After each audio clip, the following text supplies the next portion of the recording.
Hey everybody, I am Tammy. I'm the Siberian Wind. Glad you made it.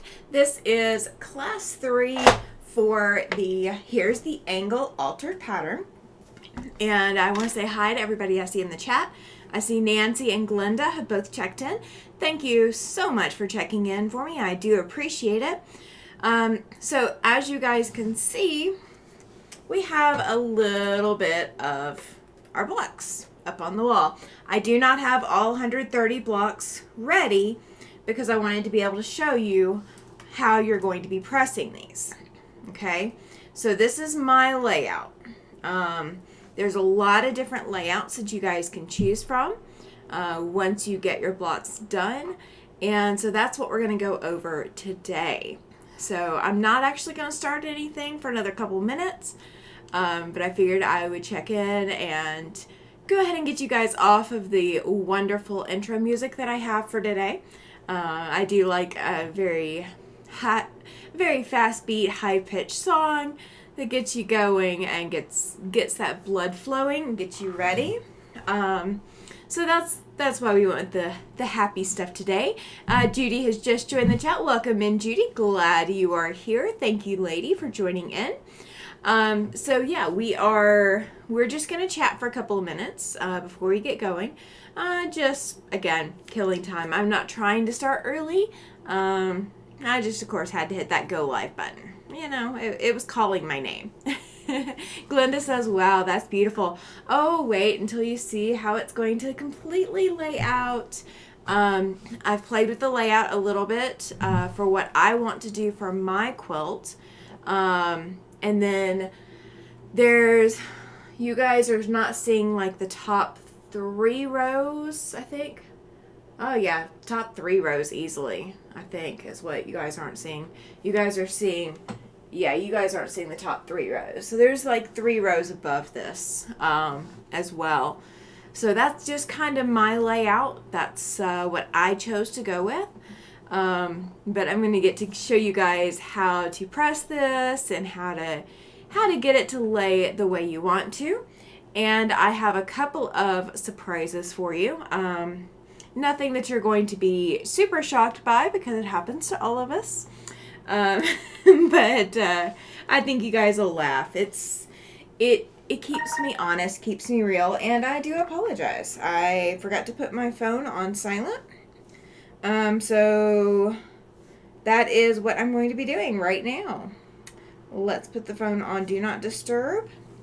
And I'm going to put it out of the way so you guys aren't constantly hearing it. Judy says, it's going to be beautiful when it's finished. I am so excited for it. I'm really, really excited for it. Rob has joined the chat. He says, hey, hey, hey. Hello, everyone. Welcome in, Rob. Glad you made it, sir. Glad you're here. Thank you, thank you, thank you. So we are going to do a little bit of sewing today. It's not going to be our main thing. So you guys, I told you I was going to go over how you're going to do the borders. So we're going to work on the borders today. So you guys will get to see how the borders need to go on here. I do not have mine put together, obviously, because it is up here on the wall. And it is not the complete quilt. But we will get that done today as well. So you guys will get to see kind of how that's going to lay out. Glenda says that she got all of hers cut except the center block as she can't decide. No worries. I'm going to give you a couple of pointers on what I'm doing with mine. And granted, mine is, I'm using 4 colors as my centers. So I'm going to give you kind of a couple pointers as to what I'm going to do.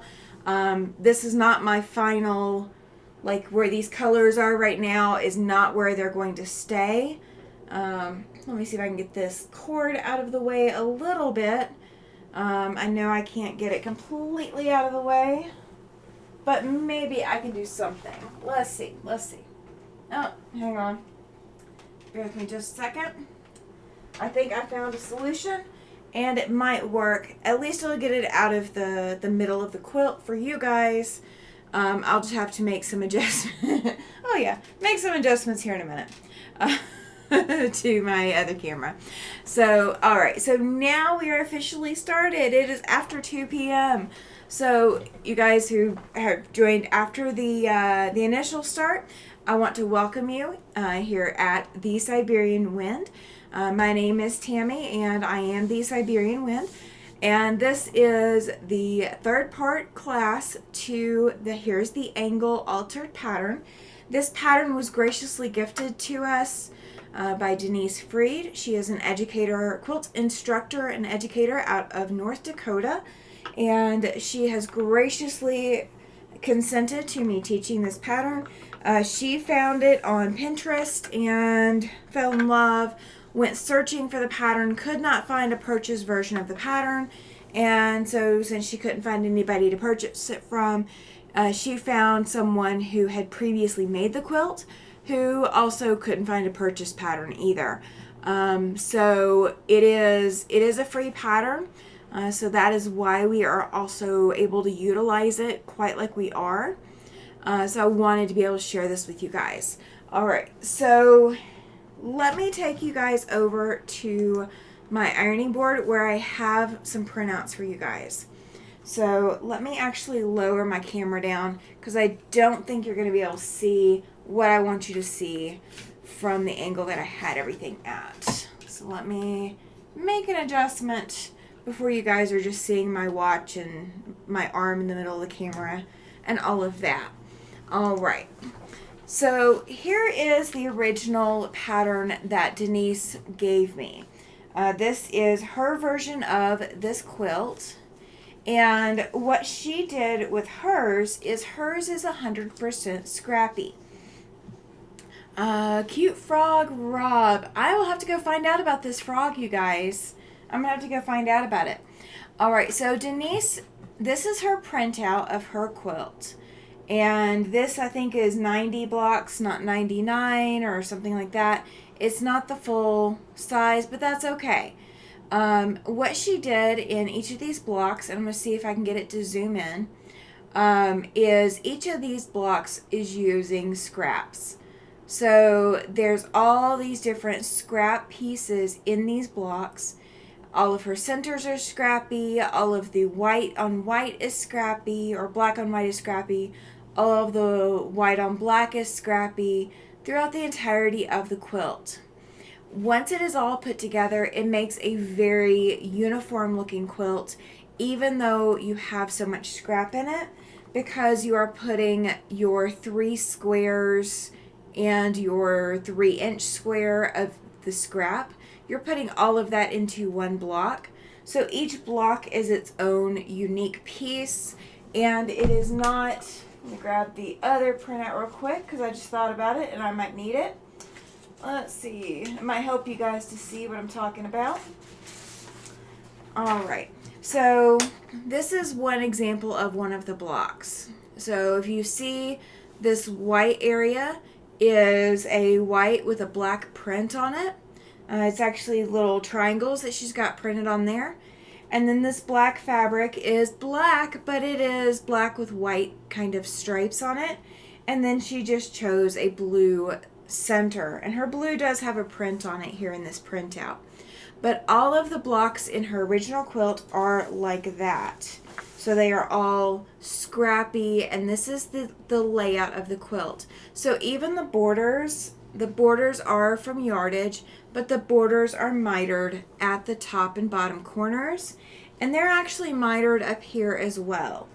And she did do that on her actual quilt, so it's not just an illusion, it is all 4 corners. So taking that and simplifying it into a 3 fabric quilt, so there's just 3 fabrics in this quilt. This is that same quilt, okay? So here's the scrappy version, and then here's the 3 color version. So I used pink just because it stands out, and then all the blocks are the white and the black, and then the borders are also white and black, and they're all laid out the same direction. So all of your blocks are following this border pattern. Your blocks are going to have your light color on one side and your dark color on the opposite. Okay? So that's the general layout. That's how it was originally presented. But let's say you want to rearrange everything. This is 130 blocks, just like this one. It is the same number of blocks. It is the same size quilt. But all I did is I rotated the blocks. So this top row is a partial row, and I did not see this right here, so ignore that. Ignore my flub there. I just didn't rotate one of those blocks. But if you rotate all of the blocks to where the black centers fall into the middle together, then you end up with a secondary pattern of these crosses in the white section as well. Oh, Rob says about his frog, yes, he's cute until he jumps on you, kind of cool and slimy. Ugh, you guys are weird talking about frogs. Unless you're talking about, something you're ripping, like seam ripper. Yeah, no, we're good. I think I'll pass on the frogs now. So this also uses that same white and black border. I did not change that for this quilt or this layout, but this gives you a different kind of layout to go with that is not, the overwhelming, black and white and pink kind of layout that the first one was. And again, these are going to be in your fabrics. These are just representational fabrics. Okay? And then here is the layout that I'm actually going with for mine. I know this is a little bit of an eyesore, at least on this printout. It will look a lot better on the wall. And I did forget to color in my borders, so my borders are not colored in. There will be borders on this quilt. But this is just, again, the same 130 blocks. It's 10 rows across, or 10 rows, It's 13 rows of 10 blocks across. Okay, so you're going to do 10 blocks across and 13 rows down, and that will give you 130 blocks. So this is just a matter of how you rotate this quilt. So you can leave it like it is, you can rotate it one way, you can rotate it another way. It is all the same block, and it is just a matter of how you rotate your blocks. Okay? So there's not any special math involved in this. You're doing the same 130 blocks. It is just how you rotate it. So your options are actually limitless. You can change how you do this. I was originally, when I started doing this one and this layout, I was originally going to do a chevron pattern up and down throughout the quilt. And then I saw this secondary square pattern, diamond pattern coming through. And I absolutely fell in love with that. So if I hadn't already decided that I wanted to do this version, then that probably would be what I might do. Rob says, "Ooh, I like the rotated blocks. Looks like the European floor tiles." Yes, it does. It does. And because of let me bring this back up to the camera a little bit. My camera does not like me today, so you guys just got to bear with me. I'm trying. So the pattern inside the white area is the exact same pattern that is inside the black area. However, it gives your eye that place to rest, and it kind of gives you that offset cross kind of look. It's not a straight, cross like what you would see in a Christian church or something. But it is that tile-y pattern looking deal. So, and let's say you're scrappy, your pink, what I've got it colored in pink here. Let's say you've got 4 of each. You could actually do each of these with their own set of those inner squares. Judy says, all the layouts are pretty. Oh, yes, they absolutely are. Loretta has joined the chat. Welcome in, Loretta. She said, hi, everyone. Just made it. I was cutting and forgot time. No worries, no worries. We haven't done anything. We're just looking at layouts. That is all we are doing at the moment. And this layout, now, these could actually, instead of this being like a maze where it starts here and goes around and just continues to follow around, I could have made these closed. So I could have closed this off and done just rounds again. And I could, if I wanted to do that, which I might, I haven't finished all my blocks. So once I finish all my blocks, then I can work on my layout. Once I get to the point of doing my final layout, I could, for let's say this is a closed loop right here, I could put all of the ones that have the blue centers in this one, and then this next one could have all green centers, and the next one could have all pink, and then do all purple. I could do something like that. You could actually also do, let me see if I should have enough paper. All right, we are going to do a little finagling. All right. So look here at what else you can create. If I cover up all this extra, you have just these straight lines, diagonal straight lines across the quilt. And you could absolutely do it that way too. So I could do an entire row of just green, an entire row of just pink, just purple, just teal. I could do that throughout the entire quilt. And I could also do that, I could actually do that with any of these layouts. So I could do that with this layout as well, and do all of my blue up here, and then do all of my green, and do all of my pink, and do all of my purple. So you can make your center squares sing however you choose.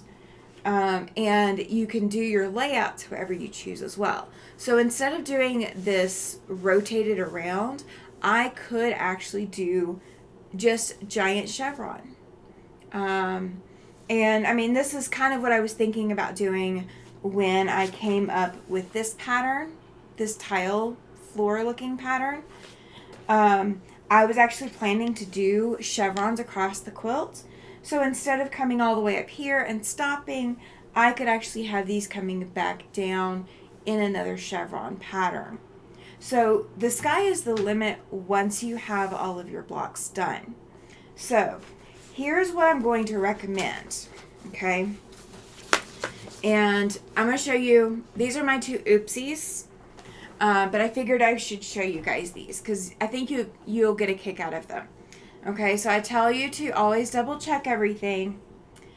I sewed and I pressed, and that's when I realized my center square was not in the center. So I will have to take some seams out and fix this, but I'm able to fix it now versus waiting until later to fix it. So this is not exactly the pattern. That's not exactly what we were planning, but it happened. It happened. And then here's the other oopsie. And this is why I say go ahead and lay everything out before you sew it and double check it.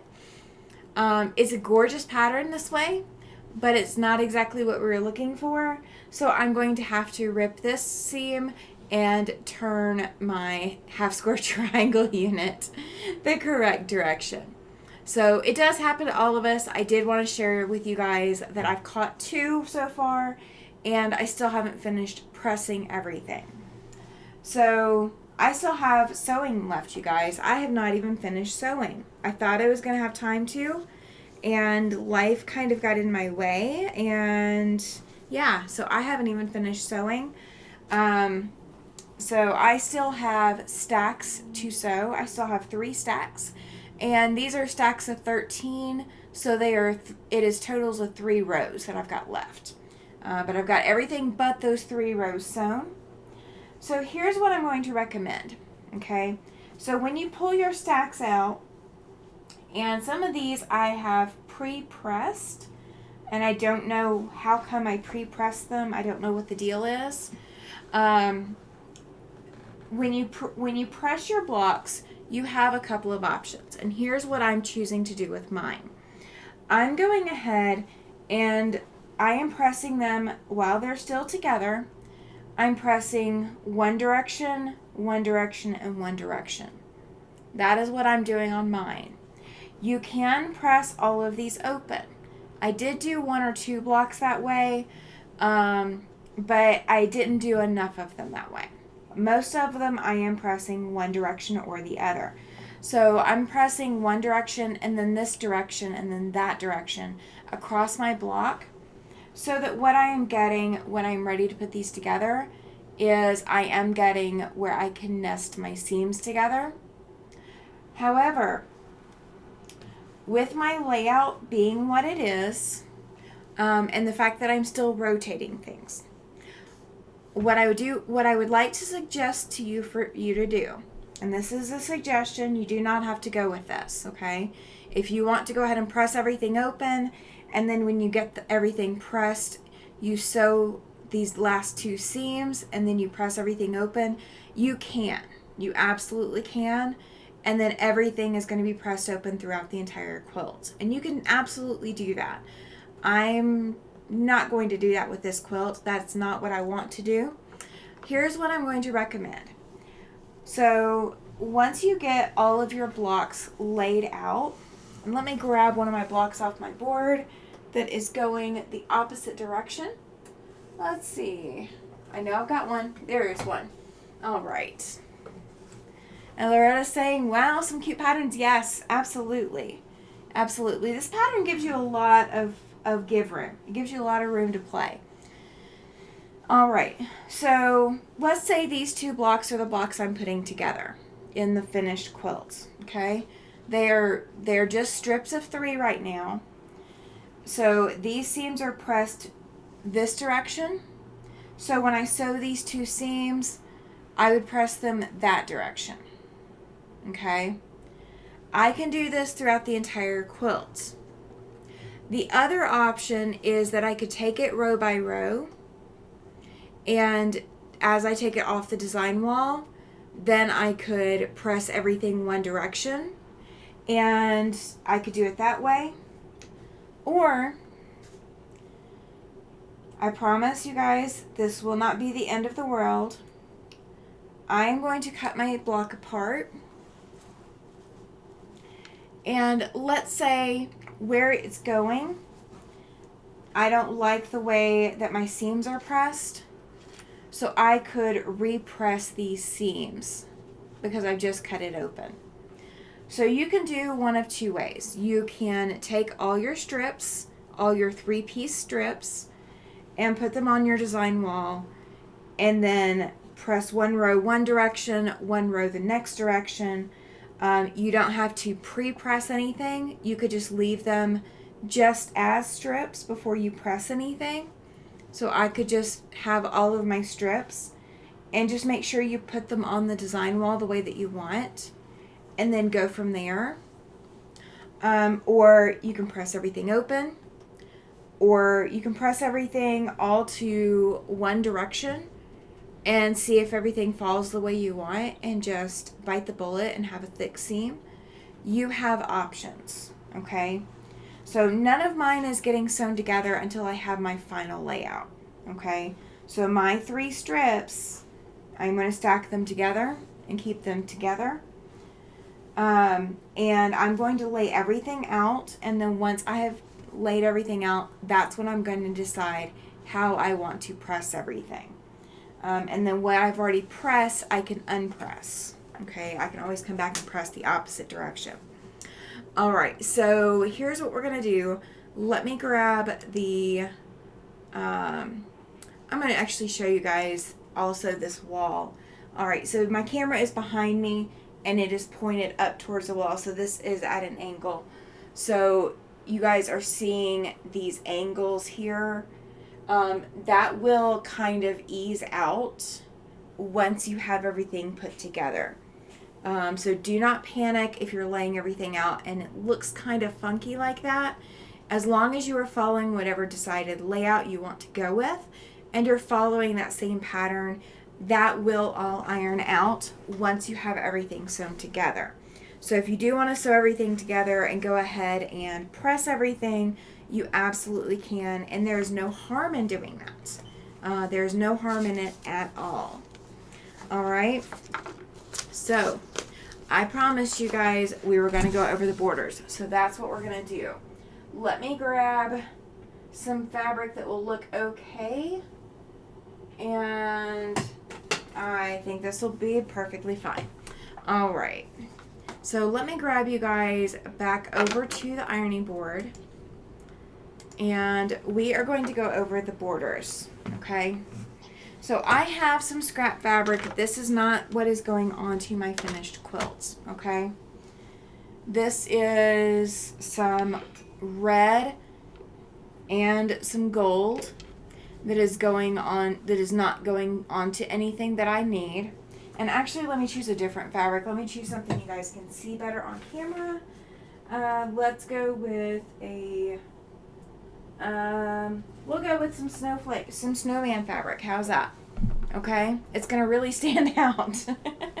It is definitely not the right season for that fabric, but that's okay. I don't need it to stand out. I can always rip these seams back out and start over. So I do not mind at all. But I will say, isn't this some cute fabric, you guys? Isn't the snowman cute? Isn't he adorable? Isn't he precious? He's so precious. Okay. And I'm making noise that I didn't intend to make. Okay. Alright, so here's what we're going to do. When you have, let me clear some of this out. Hang on just a second, you guys. I'm going to make some room so I'm not knocking things over. Because I feel like that's going to be the claim to fame today, is that I'm going to knock things over. Alright, so what I want you to do when you are ready to put your borders on, we're going to pretend that this fat quarter is my entire quilts, okay? This is a small version of my finished quilts, okay? So what you're going to do is, I do already have a center here because it's where it was folded onto my bolt. But I do want you to find the center of your other side. So your top or your bottom, whichever direction you're going with it, you will need to find all your centers. And let me press this just a little bit. And I'm going to show you why you're going to want to find your centers. So when you measure your borders, in order to put them on, you're going to measure your quilt across the center. Okay? I don't want you to measure your quilts. Let me make sure this is in camera range. There we go. I don't want you to measure your quilt here. Okay? I want you to come to the center and measure your quilt across the center. Okay? So that's going to be your height, because that's the way that this pattern runs. And then I don't want you to measure, this is the raw edge. This is the raw edge of your quilt. I don't want you to measure there. I want you to come up here to your center, and I want you to measure there. Okay, that's going to give you your measurements for your finished quilt. So with these being 6-inch finished blocks, across the top it should be 60 inches, and from top to bottom should be 78. Okay, which means you will need to piece your borders.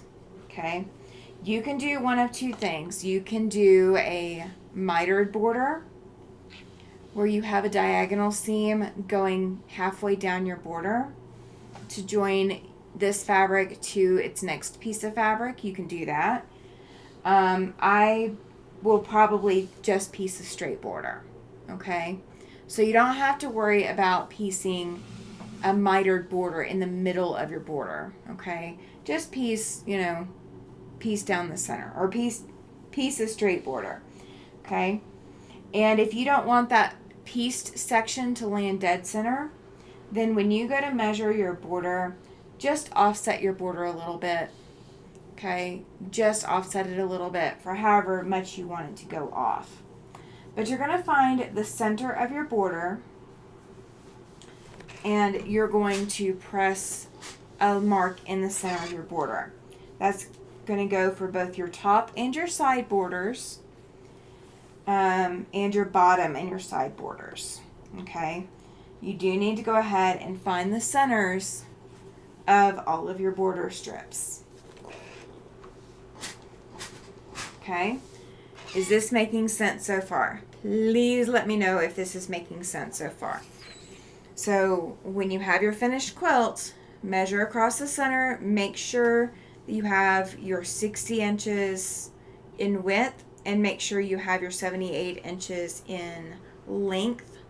And then you're going to measure for your center, and then measure for your centers for your border strips as well. You do need to add, because these are 6.5 inch borders, that is what I cut, with 6.5 inches. That comes out to be a 6-inch border. I would recommend that you make sure that you have 12 inches added to each of your measurements. So for your 78-inch measurement, you need to add 12 inches. So you'll have a long black border that is 78 inches plus 12, and then you'll have a long white border that is also 78 plus 12. So that comes out to be 90 inches. So you'll need two 90-inch borders. Now those, you probably will have that seam, that straight seam falling in the center.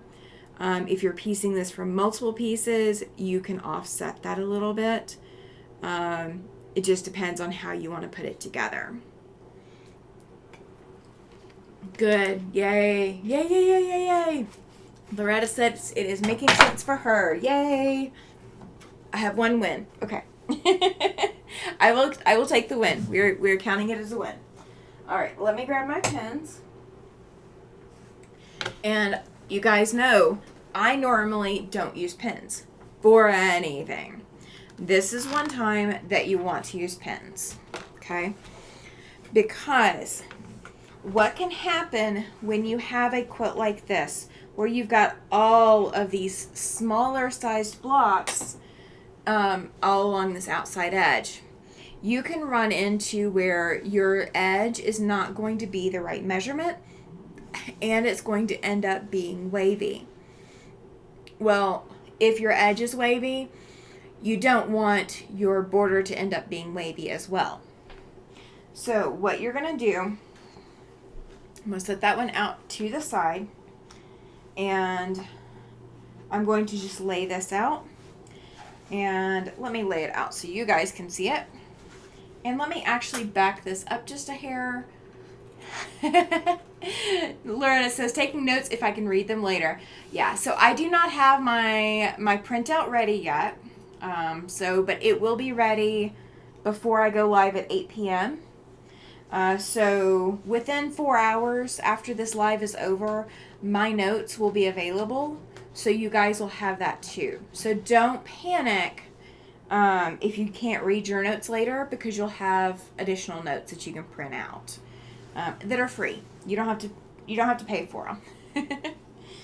All right. So you're going to take where you press your line in. I mean, I think that's pretty darn well showing up on camera. You're going to take where you have your center point on your quilt top, and you're going to take your center point of your border strip. Border strip. It's another B word. It's a border strip. You're going to take your center point and you're going to put a pin in. Okay? Now, I always put my pins in this direction. Okay? I do not put my pins in going this way or the other way. I always put them in perpendicular or squared up to my edge. The reason that I do that is when I go to sew, I will sometimes flip what I pinned the direction that I didn't mean to flip it. And so my pin ball heads end up close to the needle, or, even if you're using flower pins or those magic pins, the pin head ends up closer to your needle, and then you are having to stop with your needle down, maneuver everything to get that pin out so that you can continue sewing. This way, I don't sew over my pins, so I don't do it for being able to sew over them. But there's not a chance I'm not going to be able to get that pin out, because I'm always going to have a little bit of room next to my presser foot. And so if I stop with the needle down, I might have to lift that presser foot up if I got too close to this pin. But that's all I have to do, is I just have to lift that presser foot up, and then I can use my fingernail or a stiletto or something to kind of pull that ball out of the way and be able to grab a hold of that pin and get it out. And I do like, so here's the other thing. I like my ball head pens, and these are glass ones, so you can iron over them. They're not going to melt. I don't use the plastic ones. The plastic ones melt, and I have melted quite a few of them. I only use the glass ones, and I use the extra fine ball head pins, the glass ball head pins. They're typically marketed to dressmakers. I don't just use them because I still do make clothing items, but I also use them because they have such a fine point. They don't leave a hole in my quilting fabric. I have found like those flower head pins, and I've got them, don't get me wrong. I have them and I occasionally use them. I think I actually put them back over on the other side of the room. But the flower head pins and some of these other pin brands, the pins are so big that it actually distorts my fabric when I go to pin into them. So I haven't bought any of those magic pins yet. My understanding is that they come like extra super fine, which is awesome. And I would love to get some, but you know, that would be my next step, because I don't want, like, as I'm holding my fabric down here, when I go to pin into my fabric, I don't want my fabric to distort, and the bigger the pin or the larger size the pin, the metal part of the pin is, the more distortion that I get. And I've had major problems with that over the years. So I try to avoid the bigger pins for that reason. And so when you go to pin this, I do recommend pinning very frequently. Don't skimp on your pins just because, you know, you're trying to save an extra minute or two. Okay? This is one of those that when you're pinning a border on, you don't want to have to fix it later. It's a big enough piece of fabric that it is much easier to just do it right than it is to have to fix. Now, if you need to fix it, you absolutely can. I've fixed many of borders. Many of my own. Mostly my own. But if your border is wavy, it's going to throw off the rest of your quilts, and especially if you're sending this to a long armor, they're going to have to quilt in that extra fullness, or they're going to have to fix your border for you. And it's really poor taste if you send something and they have to fix it for you. They're not going to like that. Okay? Not as a whole. If you're a newbie, they understand, but they want you to learn how to get better at your craft. Okay? So fixing the border now and having a flat border now makes your job quilting it a lot easier if you're doing it yourself or if someone's doing it for you. All right, so I've got my border pinned on here, but you see I've got extra fabric. Okay, you need that. In order to miter your borders, you're going to need that extra fabric. And this is why we find our center. Now, you could also measure your border fabric and make sure that you are, like, you make a mark at whatever your 60 inches is or your 78 inches is. You can make a mark and make sure to line those up at the edges. And then that way you can ease in your quilt top into the border, so you're already taking that extra in. So if you find that you have an uneven quilt top or uneven borders or something like that, you can fix it by taking your center measurement of your quilt, marking where it is on your border strip, and then pinning your edge to match your border strip. So you're taking that in before it goes into the border. So that is one thing that you can do. So when we go to sew this, I don't want you to sew all the way to the edge, okay? There is no need to sew all the way to the edge, okay? You are going to sew to a 1/4 inch away from the edge, okay? So we're going to sew this side, and we're going to stop a 1/4 inch away from the edge, okay? So let me get my machine turned on, and we're going to do that. I'm going to show you what that's going to look like. Now, if you do not have a 1/4 inch foot that tells you where the front of your 1/4 inch is, you can always mark it. There is no shame whatsoever in using the tools that you have available. So if the tools that you have available is a ruler and a pencil, then use the ruler and pencil. Do not ever feel like you have to have a fancy tool in order to do something that somebody else can do because they have a fancy machine. Okay? My machine does have 1/4 inch markings both in front of and behind the needle. So if you do have a Bernina, or if you are considering getting a Bernina machine, they do tend to have 1/4 inch markings before and after the needle on your 1/4 inch foot. So that is something that I do like about these machines, is that the tools are already built into the machine, so I don't have to think too hard on them. You can also use a walking foot for this step. If you've never used a walking foot, what a walking foot does is it grabs your top fabric and your bottom fabric. So it will grab your border and it will grab your quilt top, and it will grab them both at the same time and pull them forward at the same time so that your quilt is being taken up at the same pace the entire time you're sewing. As long as you are not pulling or pushing on your quilt top or your border, it will take it up at the same pace. So you can employ a walking foot if you have one for this step, and that might make your job a little bit easier. I know I've done a couple of borders where that was the only way that I got them to lay flat. So don't ever feel bad if that's what you end up needing to do. Okay? It is perfectly normal. It is okay. It is not the end of the world. All right. Now when you get to your 1/4 inch, you do want to back stitch. And that will help hold your stitches in place. Okay? So, you may not be able to see my stitches on this top side very clearly. I know that they're there. But you should be able to see them on this back side a little bit more clearly. And it looks like I actually stitched a little over at my beginning.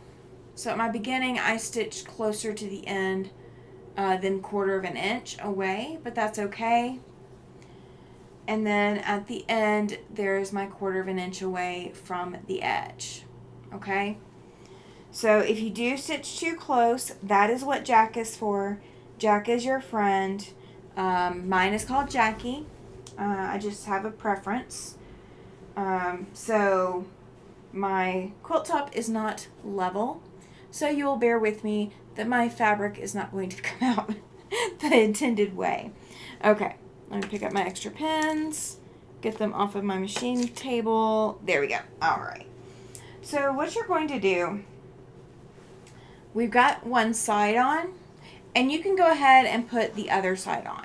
So if I was going to border all 4 sides of this, I would go ahead and put this border on as well. And you want to do the same thing. You want to stop a 1/4 inch away from the edge. Now it doesn't matter if you start at the top or you start at the bottom or you start at the side or whatever. I know that there's some people who feel like there is a right and a wrong way to do this. I don't feel like there is. I feel as long as you are successful, it does not matter which direction you start at. Okay? All right, so I do have my markings already here from where I pressed earlier. So I'm going to go ahead and pin this here as well.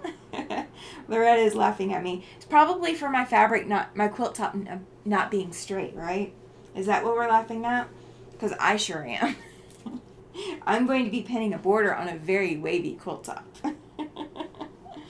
And I could take this and trim it, but I don't feel like it's necessary. So I'm not going to bother with it. Now, as you are pinning this, as you're pinning your next border on, when you're getting ready for your corners, just go ahead and fold this out of the way. Okay? Fold your previous border out of the way. You don't need it for this step. Okay? This step is solely about the border you are adding and that you are pinning in place. Okay? And I am doing extra stitching than what I would absolutely need to do, just so that I can make sure that I can make it clear. Alright, so I'm going to go ahead and pin all the way out, and when I sew this, I'm going to stop a 1/4 inch away from the edge. There is no need to stitch all the way to the end. If you do, that just means that you get to pull out your trusty seam ripper and cut 1 or 2 stitches back. Okay, it's not going to be that far back. It's not going to be like an insane amount or anything like that. It is just going to be a couple of stitches back. That is all it is. So these wonderful scraps came from one of my shop hop blocks. They gave us quite a bit of extra fabric. I don't know if you guys could hear that. I just got thunder.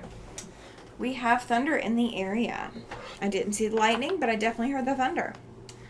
So we are going to have another thunderstorm today.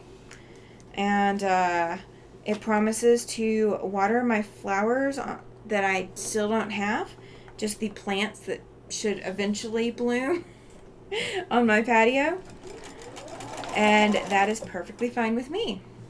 Alright, so I'm going to go ahead and bring my pin cushion over, my magnetic pin cushion. And yes, you guys, I told you I like purple, right? So it is purple. I can't have the purple pins because I haven't found them in glass head pins in the extra fine. They don't probably make them in purple, but that's okay. I guess the white accentuates the fact that the pin cushion is purple, and that's what we're going to go with. That's my excuse, and I'm sticking to it. Oh gosh, right, Anne, welcome to the chat, sweetheart. She says there's hail here at her house. She is also here in town. She's on the other side of town. So I will probably be getting hail here in a little bit. Oh, yeah, the hail's probably going to destroy what's left of my poor flower plants.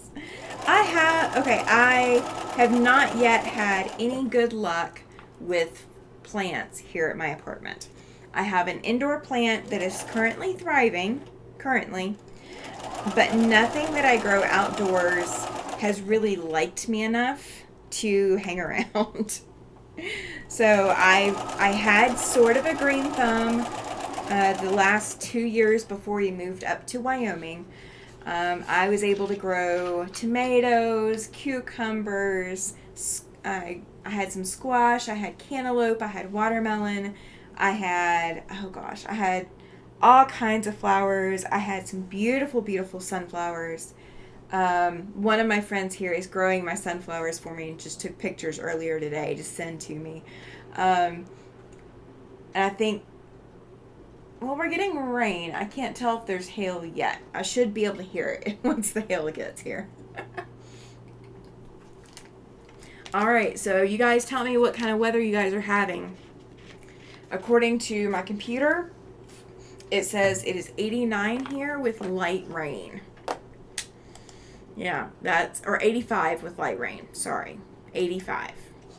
Yeah, that's not what we're getting.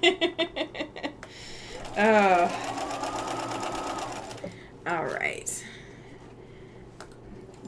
Let me live vicariously through somebody who has much better weather than me today. That's what we're going to go for. We're going to live vicariously.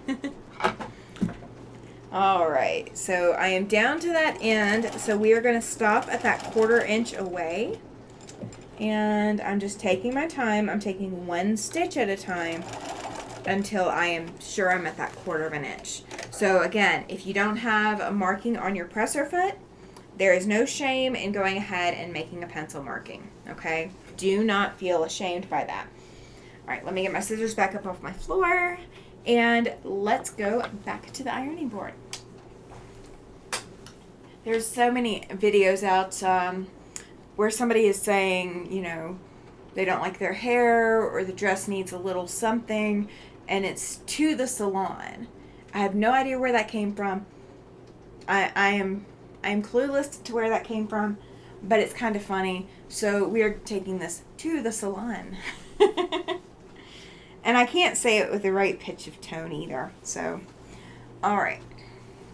So when you get back to your ironing board or your pressing station or whatever you want to call this, this is what you've got. You have your quilt top, you have one border, and you have a second border, and you have extra. Okay? You has extra. These are baggy pants right now. Okay? So what we're going to do to make this a mitered border, all you're going to do, all right, is you are going to take your seam here, and you are going to, let me grab it, you are going to bring it to match your seam here. Okay? Oh my goodness. Loretta says it's 93, feels like 111, and rain, thunder, and wind in Florida. Okay. I'll take my hail. I'll take my hail. All right. So again, what we're going to do is all you are doing is you are taking your one side, your seam, and you are bringing it up to match the other seam. It's like we're doing paper airplanes. Okay? You are just taking it and bringing it up. Okay? Now, let me bring this camera back down. I really need to have this on like a quick adjust. I need to change which tripod has which camera. All right. All right. I don't need to quick adjust it from there. Okay. So, what you're going to have, and let me actually do one more adjustment, you guys. Bear with me. We're going to raise my ironing board up just a hair. Okay. That way I don't have to reach as much. All right. And you guys should be able to see what I'm about to show you. Okay. There we go. All right. So what you're going to end up with, if you are looking at your quilt top, okay, you're going to look for where this corner piece is right here. And I feel like you guys really can't see this very well. I feel like the lighting is horrible right now. So let's do something about it. Ugh. I have everything in this studio in some kind of movable format so that I can do adjustments as needed. I just usually manage to make them before the videos. All right. We are going to shine some light on this. All right. Rob is saying we're in Florida. We had a toad floater here about an hour ago. Rob is in North Tampa. Oh. Yeah, I could not live in Florida, you guys. You guys definitely had me on that. I could not do it. I could not do it. All right. So what you're doing with your point here is you're just folding it on that 45-degree angle, okay? If it helps you, you can take and put pins in. You stick them from your seam on one side and stick them through the seam on the other side, okay? So this pin, Loretta is in Arcadia down south. All right, so you can take as many pins as you need, and remember this is your quilt top. This is a lot bigger than just this fat quarter that I'm working with, okay? So there is no shame in taking extra pins and pinning this as far as you feel like you need to, okay?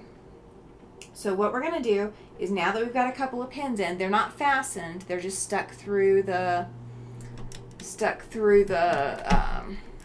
let me see if, nope, that does not help. My light is just not cooperating with me today, you guys. It is all the outside rain. My computer, my lights, my cameras, all of this is just not liking me. All right. Okay, so what we're going to do, now that we've got these two pins in, is we're going to pick this up. Okay? You can pick it up like this. Okay?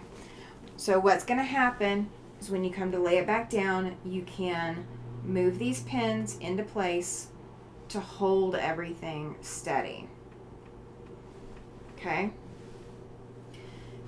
What you're going to see inside your borders, you're going to have your two borders. You're going to have your light border, and you're going to have your dark border, and you're going to have, and both of y'all saying stay safe. Yes, absolutely, guys. Y'all need to definitely stay safe.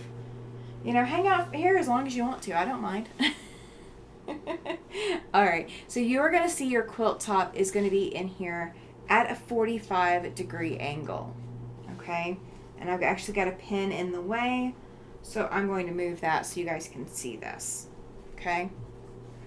So if I pull this border all the way out, you're going to see that I've got my border seam, I've got my other border, and I've got this 45-degree angle, okay? That is what you are expecting to see. That is exactly what you're expecting to see, okay? So in order to do this as a 45-degree angle seam,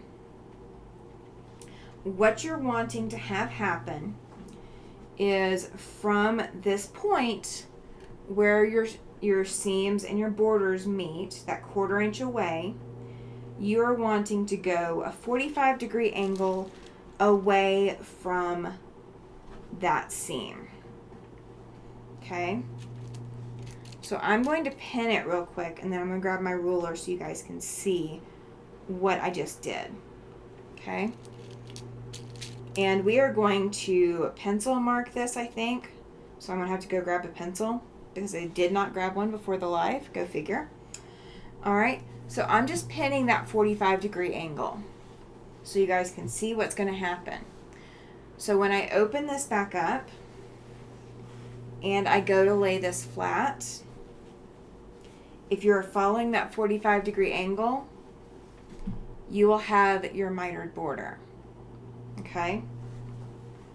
So you have your quilt top with your seams folded together on your borders. Okay? So your borders are going to be folded together like this. Okay? Your quilt top is coming 45 degrees this way. Your seam is going to go 45 degrees this way after I stab myself with a pin. We're going to put that pin in timeout. All right, let me grab my ruler. Let me actually go grab a pencil real quick. I'll actually grab a pen so you guys can see it better. Bear with me. I'm going to try not to bump the cameras. Trying not to bump the cameras. I may not succeed, but that's what we're trying to do. All right, we're going to try an air and water soluble pen first and see, and I'm sorry, I realize I bumped the camera again. All right, so I've got my air and water soluble pen, and that's what we're going to try to use first and see if my fabric likes it. If not, we'll use an actual regular pen, and I don't mind. Okay, so let me move this around just a hair so you guys are able to see everything that I'm doing. All right, so this ruler has a couple of 45-degree markings. There is this one right here. Let me see if I can get it out of this light. Nope, that is my overhead light. Okay. All right, so we have this one right here. And then I've got white ones that come all the way down this ruler. And those may be a little bit easier to see for some lighting, but not in this lighting. Not for me. So not here, they're not. It's definitely the darker color is easier to see. All right, so this right here, I moved it out of you guys' view. I'm sorry. This right here is following my quilt top. If you guys can see down here, this is the quilt top. Okay? So that is that 45-degree angle. So what we want to do is we want to flip and go the other 45-degree angle. Okay? Now, you don't have to necessarily use your ruler upside down. I don't personally like doing that myself. But if that's what you need to do to get the measurements right, then by all means do that. Okay? I do have a 45-degree marking that is white. You guys won't be able to see it, and it is way too far down the ruler. Let me see. That one's really not in much better. Okay, so it is what it is. We are going to use the back side of my ruler because I have that 45-degree marking, and it gets me all the way off the borders. Okay? So what you're going to look for is you're going to look for where you stopped sewing. So I stopped sewing right here. Okay? That is where your 45 degree is going to start. you're going to start it there. And as long as your border strips are laying flat and they're pressed and my marker did not mark, we're going to change to the water soluble and see if that side works on this pen. I did get a lot of these pens from a secondhand. They were kind of a give me kind of thing. So I don't know. There's barely any ink in that side either. Okay. So we're going with the regular pen. I know there's ink in this pen. All right. So we're going to line up that 45 degrees. And I'm actually going to stand up so I can make sure I see it completely. There we go. All right. So you start at your seam here. And you are drawing your 45 degree line down the length of your border. Okay. So now I've got a very thick, solid line that I can follow. Now, you can pin in line with it if you know you're going to sew one particular direction or another. You can pin across it like I'm doing. You can go whichever direction suits your desires. Okay. I particularly just like going across my stitching line because it works very well for me and tends to not distract me from what I'm sewing. Okay, so what I'm going to do is I am going to sew from this point all the way off the end of my quilts. Okay, we're not going to trim anything. We are just going to sew. You do not trim until you are 100% sure that you like what you have. Okay, if you trim before you like what you have, you can't fix it unless you have more fabric. So I always recommend that you sew, test out, make sure you like it, and then you can trim. Now, if you are not sure, like when you get to this point, let's say you don't have internet, you can't come back and watch the video, you forgot, you can't remember which video you saw this on, anything like that, there's always the opportunity you can go in and baste with your machine. So you set your stitch length to the longest possible stitch length you can. My other machine, I can set it to 6 millimeters. This machine, I can set it to 5 millimeters. So it gives me a very long stitch, and it's designed to be able to take out easily. So that's what you want to do. All right, so what I've done is along that solid black line that I just drew, I have come in and put stitching. Okay, I have stitched directly on that line. All right, and another reason to not cut before you've tested this is bias that you are sewing on, and you want to make sure that you don't stretch it. So the more fabric that is there, the less likely you will stretch it. All right, so now that I've got that sewn, I can lay my seam allowances whichever direction I want to, and you can lay it out and make sure that that bias and that miter comes out beautifully, and it does. So I'm not going to reuse this fabric for any other projects right now. So I am clear to go ahead and cut this. And you can do this with scissors. You can take this to your rotary, your rotary cutting mat and use your rotary cutter and your ruler to cut this extra off. You want to cut it about 1/4 inch away. But please make sure when you do this, especially if you decide to do this with your rotary cutter, please make sure your quilt top is out of the way. I cannot tell you how many times that people trying to do these mitered borders have not made sure that their quilt top is out of the way, and they accidentally cut their quilt top and had to go in and do massive repairs to their quilt just for the sake of trying to add a fancy mitered border. Okay, so here we are, and you can press these seams however you like.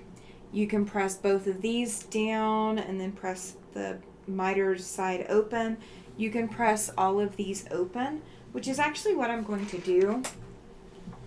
I'm not going to go down the whole length of my border because I will end up taking all of this back out so that the fabric can go to another purpose. But I am going to press everything open. That way you guys can see that it does indeed work. And I'm just finger pressing a little bit so that I'm not having to fight with my iron and trying to get in there. And I don't have a stiletto handy to do this for me, so I'm trying also not to burn my fingers in the process. You don't want burnt fingers. Burnt fingers are bad. Oh, I love it. Loretta says, "Oh my, look awesome." Yes, absolutely. And that's what you're trying to achieve, okay? You've got 4 borders, 4 corners of your quilt that are going to need a mitered border, okay? So if this were my actual quilt and my actual fabric, my next border next to this would be this same fabric, and my next border to this would be the same fabric, and then I would have one more of these that look identical to this, just reversed, but in your bordering from your orange to your orange and your wheat color to your wheat color, those also need to be mitered as well. So if you need one to practice on the color to color, like the orange to orange or wheat to wheat. Practice on those first. Don't do it on the ones that are going to make the statement unless you feel 100% confident. Do it on the ones that you're not so confident about first. So if you do have an oopsie moment or something, you can fix it a little bit more easily. Okay? So you're going to be adding mitered borders to the quilt, and that is how you do that. All right. So does the pressing make sense for the blocks? Let me know. Is the pressing on these blocks on the wall, does that make sense? Does how you do that make sense? Please let me know. Please let me know. This actually went a lot faster than I was expecting it to, you guys. I'm going to move this light back over before it falls over on me.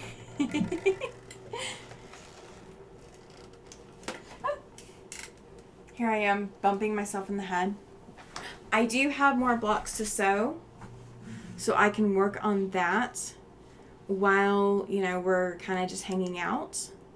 That way, if you guys do have questions, you're able to ask them a little bit more easily. Let me make sure. I swear this is becoming an everyday thing. It's like my cameras are deciding that they're not wanting to focus and they're not wanting to come in clear, and I don't know why. So yeah. I apologize. I was having to mess with the cameras again. All right, so let me know what you think. Let me know if you've got questions on how all that went together. Any other questions, let me know, because we're going to hang out for about another hour. The border really didn't take as long as I was expecting it to take, and I do still have blocks to sew.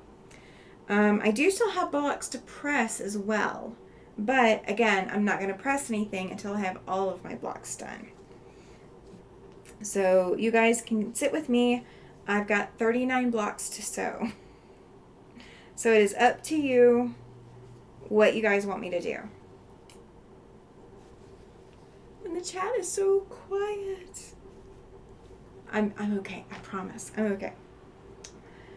So I went outside earlier, you guys. I'm trying to get a little bit of vitamin D, trying to get a little bit of sun on my skin, and, make sure that I'm not, letting myself go in, into whatever without, enough sun. Yay! Loretta, I love it. She says to me, yes, I will replay because my notes are scratchy. No worries. No worries. And that's why I do these as an entire inclusive series is I want them to be able to make sense. I want them to be able to replay, and I want them to be available and accessible. So that is exactly what I'm looking for. So what I'm going to be doing after we get off this live is I'm going to put together the instructions list for what you're going to be doing on your quilt. And I will put the 3 different layouts that I showed. I will put those available so you guys can see those in the notes, so you guys have so that there's a springboard for how you might want to lay your quilt out. I'm going to end up taking this off the wall once I get all of my blocks done, and they're all, have a little bit of a press to them.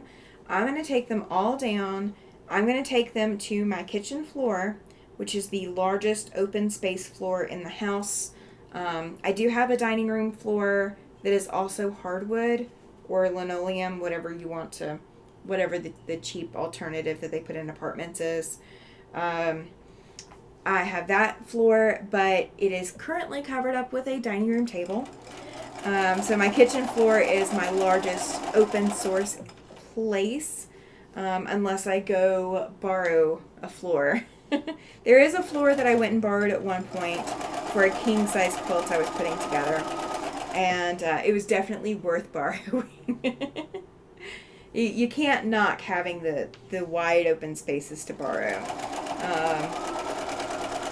It was kind of like those tile floors, the concrete tile floors that you get in the old church buildings and such for like their fellowship halls or gathering spaces or whatever. Not usually the sanctuary or auditorium or whatever. It's not.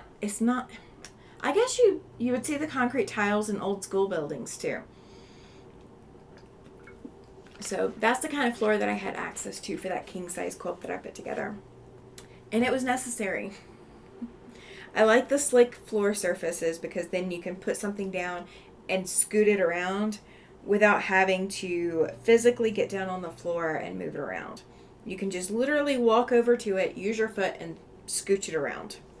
And yes, I'm from the South. I use the word scooch. I lived in Alabama for most of my life. So there's a few things that I say that still amaze my neighbors. And I am more than happy to amaze them. How many of you guys have days like that? You are just more than happy to be the oddity. And I can't tell if my fabric is right side or not. There we go. That's right side. I should pull out my black light. You know what? I think I will. Have you seen what you can do with a black light with fabric? It is really a cool feature. So I gotta think of where my black light is. I don't know that oh yeah, I do know where it's at. I see it. I'm about to go grab my black light. Loretta says, Glenda, are you still in the chat? If you want to chat offline, you can PM her. Absolutely.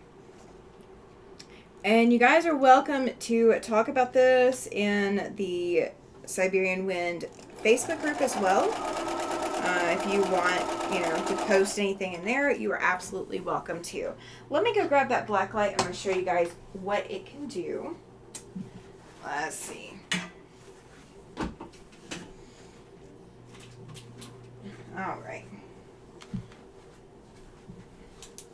All right, so it is mine is just, looks like a regular flashlight, but instead of shining white light, it shines black light. Okay? So, we're going to leave that camera where it's at, and we're going to grab it, and there we go. So, what a black light will do on white fabric is it showcases what is the right side or the wrong side of the fabric. So if you guys can see, the right side of the fabric kind of glistens and glows a little bit, and it's much more poignant in person. You're not getting the hot spot in person, but all that shiny is the right side of the fabric, and you will not get that glistening or that glow appearing on the wrong side of the fabric.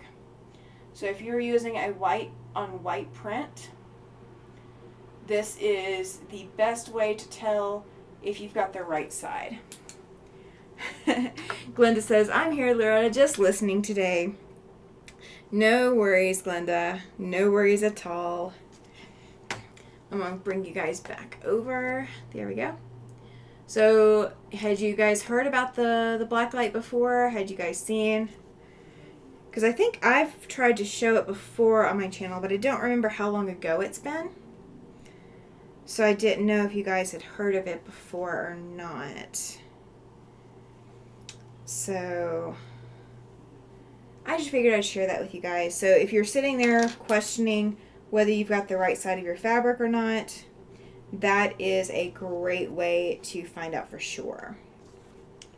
Here we go.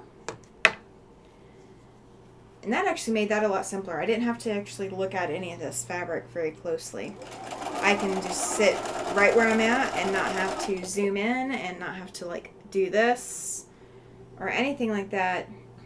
You can just shine that black light on there and you're able to see it. Oop, did I? No, that's right. That's correct. That side.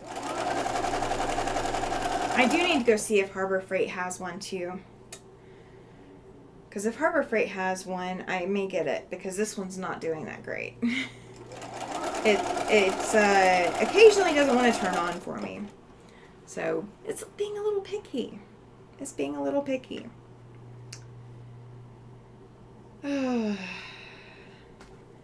So you guys know that I will be back on at 8 p.m. again tonight, right? I did not realize when I was scheduling myself that I was scheduling myself multiple times a day. But that's okay. I don't mind. I am happy to be here, happy to do this. It's so quiet in the chats. Okay, let's see. Let's see. Alright. I'm trying to think of what I want to ask. Okay, if you were going to a quilt retreat, would you want to have a chef cook all of your food, or the food all be catered, or would you rather buddy up with other quilters and provide one meal during the time of the quilt retreat? Like, would you like people to make meals for you? And you only make one meal? Or would you like to, have one person or business or entity making all the meals? Like where you guys pay a little extra to have the meals catered for you? Or would you rather bring your own food and fix your own food every meal? I know that's probably my least favorite option. I joined a couple of quilt retreat communities on Facebook, and that's been kind of one of the going conversations lately, is what to do about food at the quilt retreats. And some quilt retreats have everybody kind of buddy up and they choose a meal that they're going to provide. And so, like, let's say you decide you're going to fix tacos. You fix tacos for all 20 ladies that are there, or all 20 quilters that are there. And let's say you're fixing burgers. You cook all the burgers for all the people that are there. It's, whatever meal you decide you're going to provide, you cook it for the entire group of people. But you only have to do that once, because the retreats are short enough. And you would be buddied up with somebody, so you wouldn't be doing it all by yourself. You would be doing that with, a group of other people. what would you prefer to do? Because I'm not a cook at all, so I don't know what I would like to do.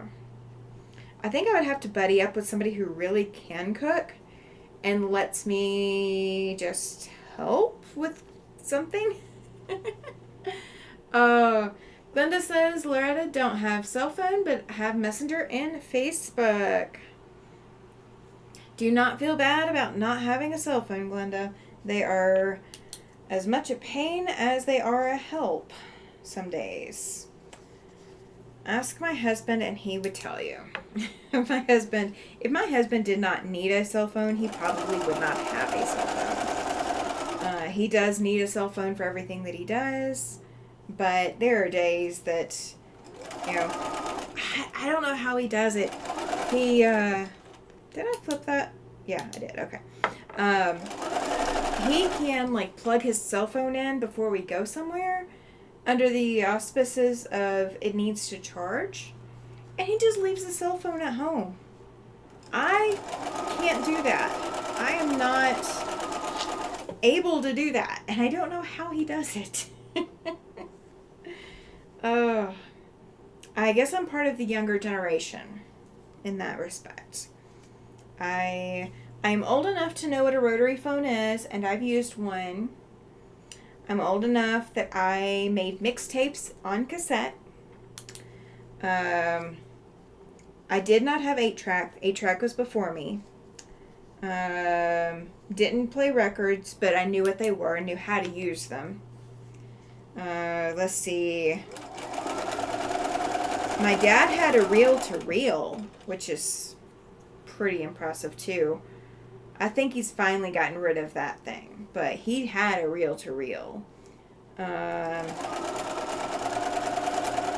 else? I'm old enough for all of this. I mean, I was born before the internet. I was born before AOL and dial-up. And I remember we went into the computer store to go buy a computer, and it's a whole new world. We had multiple.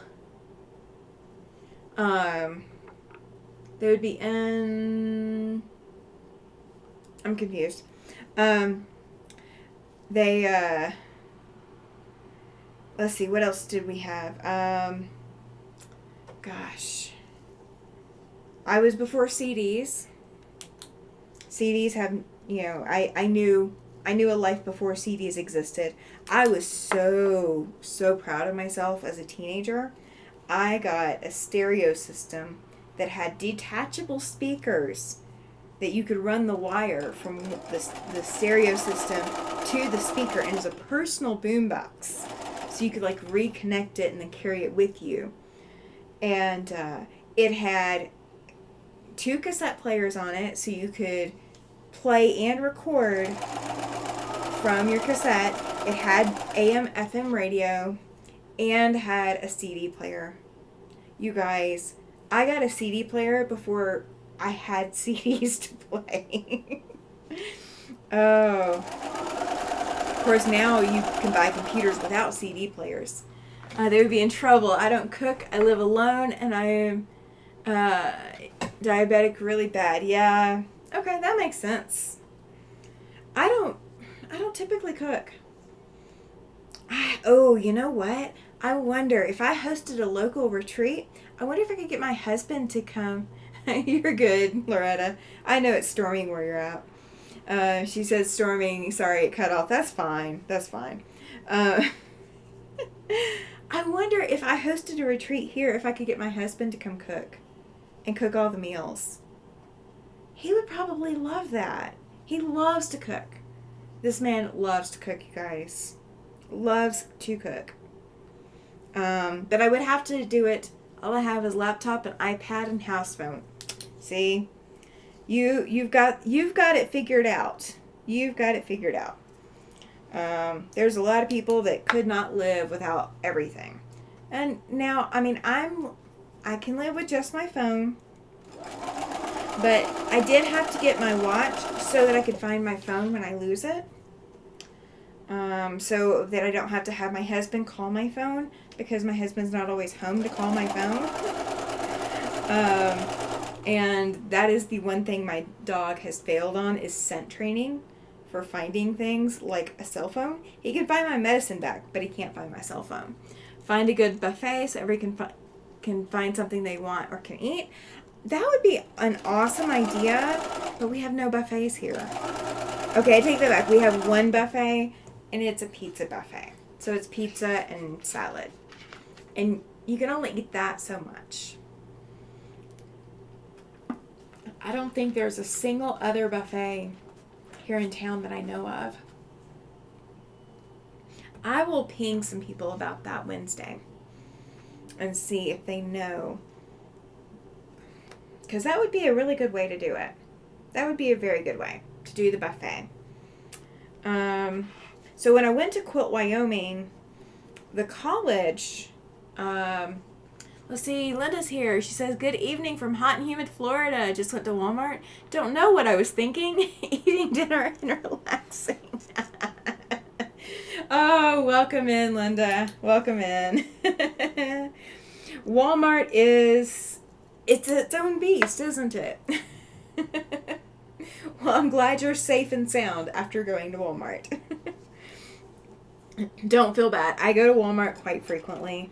The running joke with one of my friends is that I just left my second home. You know, when I leave Walmart, I just left my second home. I don't go there as often as I used to, though. My husband thankfully does like to shop. So, you know, he goes to Walmart and asks me if I need anything. So I normally don't even have to go. He takes care of it all for me. It's real awesome. Saves me the headache. That's for sure. So what we're talking about, Linda, I've been looking at quilt retreats, and I've joined a couple of quilt retreat communities on Facebook, where people post up about the quilting retreats that they have coming up that are available, or they post looking for a quilt retreat, etc. And one of the questions that keeps coming up is, we're planning a quilt retreat, and how do we serve food? Glenda says, so sorry, Loretta. My nephew that lives with me is diabetic, and he lost most of his toes. He also has congestive heart failure and carries to the liver and a few more. Yeah, diabetes is no joke. My dad and my mom both have diabetes. I have blood grandparents on both sides that had diabetes, and actually both blood grandparents that had diabetes died from complications from diabetes. And then I have an aunt, a blood aunt, that also has diabetes, and she's also a heavy smoker, and she was a heavy drinker at one point in her life, and she's lost multiple toes, and she's now on some kind of, like oxygen breathing something or other. I don't know what it's called, but she's on that. So I definitely feel. Glenda says he's only 47. Oh gosh, not much older than me. Not much older. Yeah, I had stomach surgery back in 2016, and my stomach surgery was presumably to lose weight. And that was the premise under which the insurance would approve it. And yes, I needed to lose weight at the time. But it was also, making sure I said these the right direction, it was also to help stave off some of the family curses that come inherent with my family line, my bloodline. Diabetes and high blood pressure and high cholesterol are part of my family history. And I was borderline diabetic. And since having had the surgery, my body has been able to maintain blood sugar levels And even though I've regained some of that weight, like I'm not back all the way to what I was at pre-surgery, so I'm not there. But I have regained some of the weight. However, taking the preventative measures when I did is probably my only saving grace. It's probably the only reason I'm still functional right now. But they were the problems that you guys are talking about are serious enough that I was scared that that was going to be my life. And I was fortunate that my life circumstances put me into a situation where I could afford to do what I needed to do when I did it. So, looking back at pictures of myself, my facial structure is different than it would have been if I had not had the surgery. Sorry, Glenda, it's a rough disease. I'm on a pump which gives me insulin all the time. Yes, it is rough, and that's being on a pump is not easy either. I'm not unsympathetic to that. I did not want to end up there, and the only advantage that I had is that I saw so much of my family going through it and was able to see that I was on the path to following the rest of my family's footsteps. So if my doctors had to guess, I probably gave myself an extra 20 years because I had the surgery when I did, and I did the surgery before I was diagnosed and was on medications for any of the family issues that I had, the family disorders. I know my mom's having a real hard time of things now, and she's fighting, tooth and nail to try to figure out what medication she needs to be on. But she's been on far more medications than she should have had to have been on. And so, staving it off was a safe gamble. So, but I'm glad you are well enough, Loretta, to be hanging out here. And you are learning quilting stuff. Learning is always the best way to keep your mind sharp. And keeping your mind sharp helps with everything else. When you can think through what's going on, you are able to do a lot more for yourself than you could if you didn't. And that's actually one thing that I do subscribe to as well, is that as long as you are keeping your mind going and you're keeping your mind sharp and keeping your spirits up, that does a lot more for you than you can actually quantify in any way, shape, form, or fashion. Glenda says, if I lived closer by, I would help you, Loretta. Yes, we've got a quilting community. Yay! Love it, love it, love it. I don't remember where you are, Glenda, because we know Loretta's in South Florida. We know Rob is in North Florida. Linda is also in Florida. We have all the Florida people here today. I am definitely not in Florida. I can say that much. I'm not in Florida.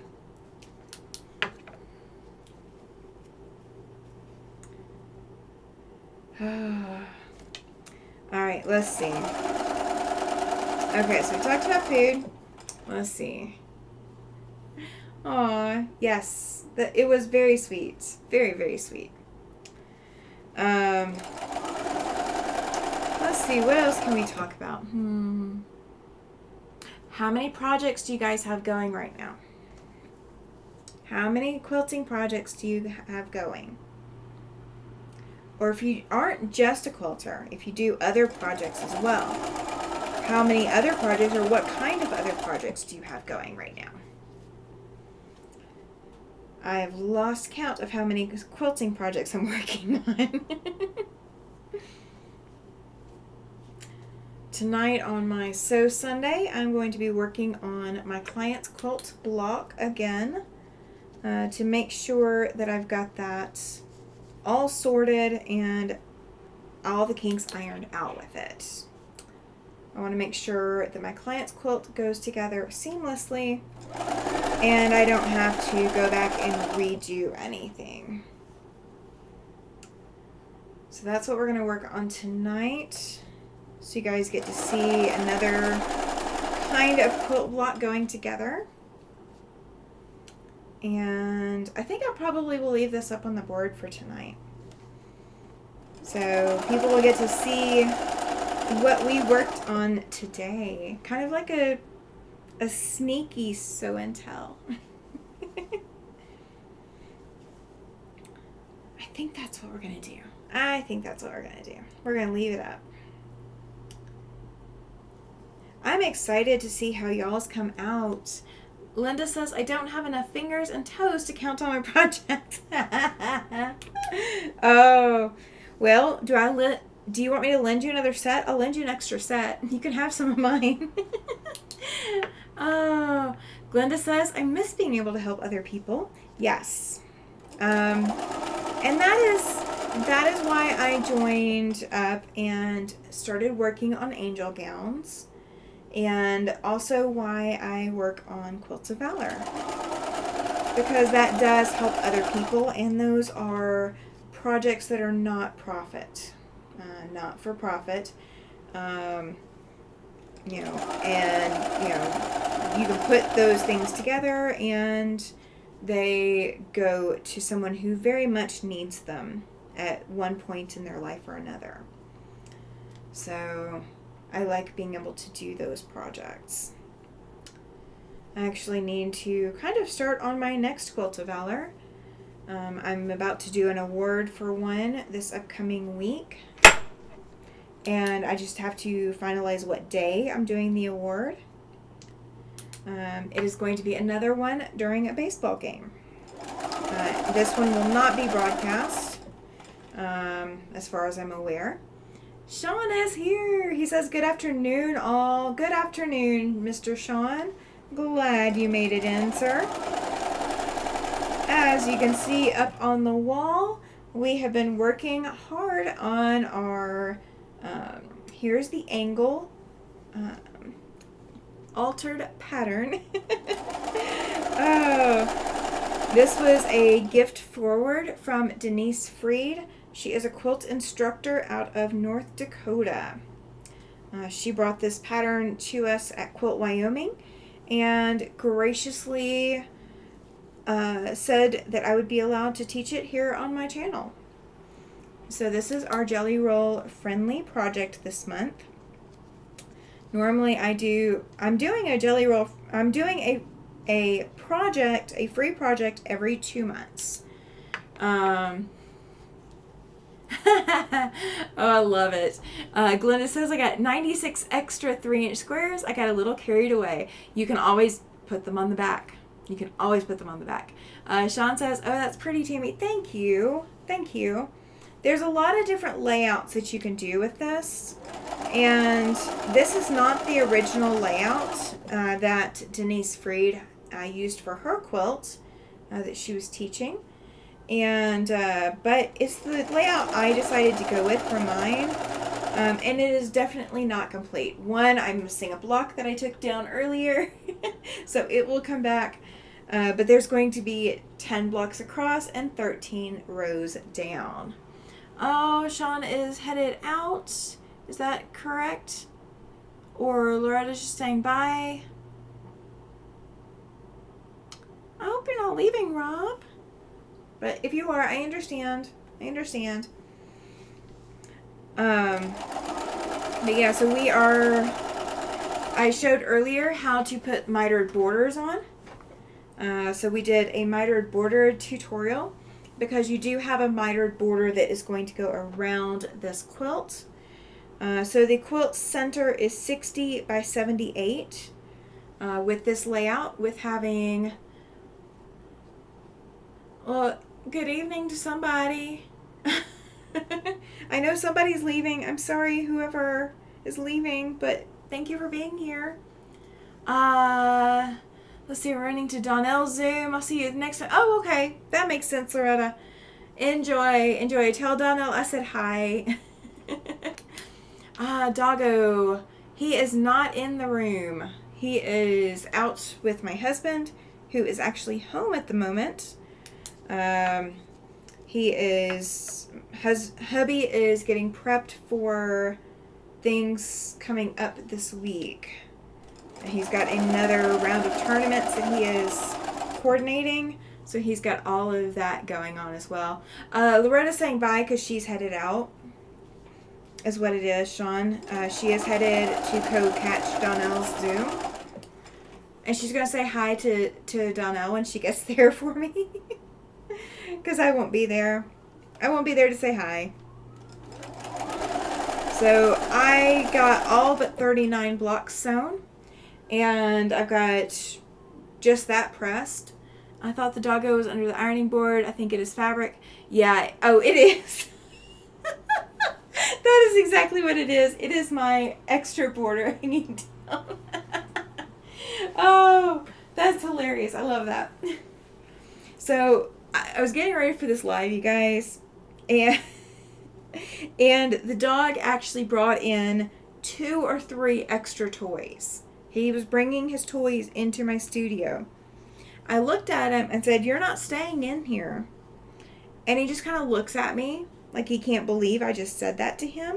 Like I must have said something foreign first, but he knows exactly what I'm talking about. But I told him he was not allowed to have his toys in my studio because I was going to go live, and I had to have him drop his toy in his mouth to come retrieve other toys. He had a pig, he had his chew bone, he had a little hedgehog.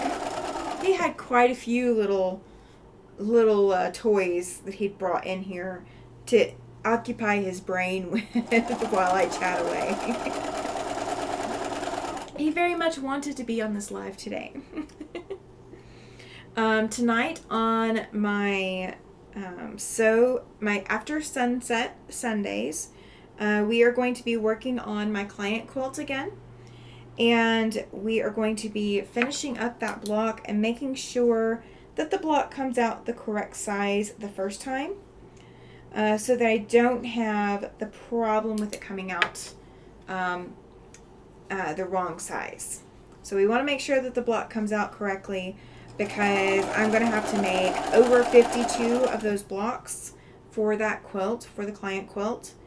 And I want them to all come out right the first time and not have to second guess if they're going to come out the right size. So we're going to test it one more time with some altered measurements. And I may actually give you guys the measurements if you want them once I've got my client quilt underway. So, you know, it's a pattern of my own design that I designed in EQ. It's a standard block in EQ. But it was the one that my client picked, that my client liked for his quilt. And so we will play with that tonight. So you guys will get to see a different block again. I think I've shown it once before, but I'm not sure if I have. Let me see if I've got it nearby, or if it's on my other table. It is on my other table. Yeah, it is on my other table. I don't have it over here. So I'd have to dig a little bit for it, I think. Not a whole lot. I do see them now. They've come out 2 different sizes, the 2 different times I've tried it. So I need to get the final size correct. If I've got to make 52 of them, I need to be able to do them without. What is the flashlight for? Good question. Good question. Let me bring you guys over to... I, of course, slide all of my cameras out of the way. All right. We are going to bring this camera up. Let me raise it up. I'd slid it out of the way for a little bit because we weren't going to be doing a whole lot of sewing today initially. We didn't do a whole lot to start with, but we've been doing a little bit since. All right, so let me get this laid out real quick, and then I will show you exactly what I'm doing with it, so you guys can see it in action. Because I think you'll think it's cool. It is actually a black light flashlight. So if you already know what a black light flashlight is great for in quilting, then you'll already know. Or if you've already seen me show it today, you'll already know. All right. So let me grab this camera. And I apologize that it is kind of way out there. So here's what the black light flashlight does. When you shine the black light flashlight on fabric that is like white on white, if you see that little bit of glow, not this hot spot here, but if you see this glow on the rest of the fabric, that is the print on this fabric. If you were to shine this flashlight on the back side of the fabric, then you are not going to see that glow. You're just going to see your hot spot.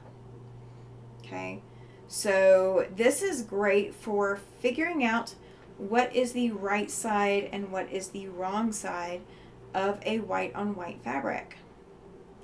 So let me see if I can get this so you guys can see it. Let's see. So I don't know if you can tell the difference on the camera, but this glow that you're seeing right there is from the right side. It's from the dyes.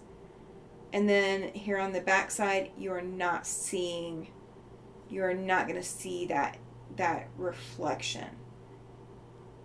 So the back side does not show anything fancy. It is just, on the camera you're just seeing the hot spot. In person it's even more vibrant than what you're seeing here on camera. But when you shine it, I can go like way back. Oh, there we go. That kind of shows up. So that is the print on this fabric. And this is the back side. Like there's no reflectiveness to it. So the black light flashlight shows what is the right side of the fabric and what is the wrong side. So instead of having to sit here and like hold them like right up to my face or hold them out and like twist them around or whatever, all I have to do is turn that black light flashlight on, and then I am able to see exactly what is the right side. So it saved me a lot of time.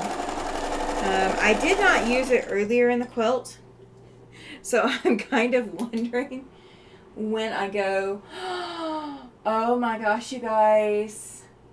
Oh, I've got a fabric in here that is wrong side forward.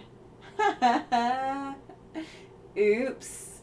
Okay, hang on. I'm going to take this block down.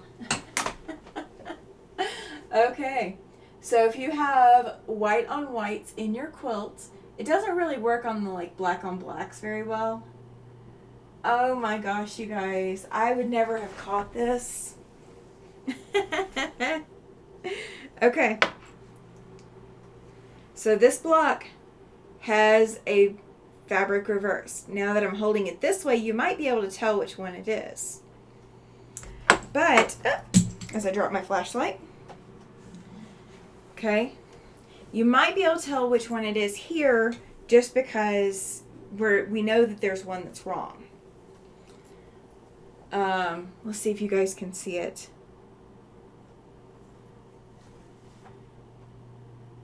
Oh, you probably can't see it from your angle. All of these are reflecting properly. That one is not. This piece of fabric right here is not reflecting properly. So I actually have a piece of fabric to rip out, you guys. I have never thought to try that. So now you guys have seen in person. You might not have been able to tell it on the wall or here, but I have one that's backwards. Oh. So yeah, they're very helpful. They're very, very helpful. And I don't know if there's some like black on blacks that will do that, but I know whites on whites will do that. So I have learned something today. that I can just take this and point it at my whole quilt on the wall and figure out what I've screwed up, if anything. Oh my gosh, you guys. I cannot believe that I have found that today. Oh. It goes into my other oops blocks. It goes into my other ones. I've got 2 other oops blocks. So it will go with my other oops blocks and get ripped and fixed. Oh. I'm actually kind of glad you asked, Sean, because I hadn't even thought about doing that until then. Oh. Okay, so here's a good question for you, Sean, since you're here. I have joined some quilting communities on Facebook that are communities to let you know about quilting retreats. And if you were going to a quilting retreat, would you rather sign up to cook a meal, and you and 1 or 2 other quilters cook a meal for the whole group?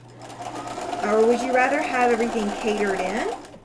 Or would you rather provide all of your own food? How would you like to do food for a quilting retreat? It's kind of been a hot topic. A lot of people are kind of asking that in some of the quilting retreat communities. And I have never really thought about it before now.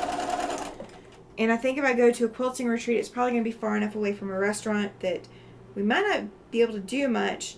Rob suggested doing a buffet. That way everybody can kind of pick and choose what they want.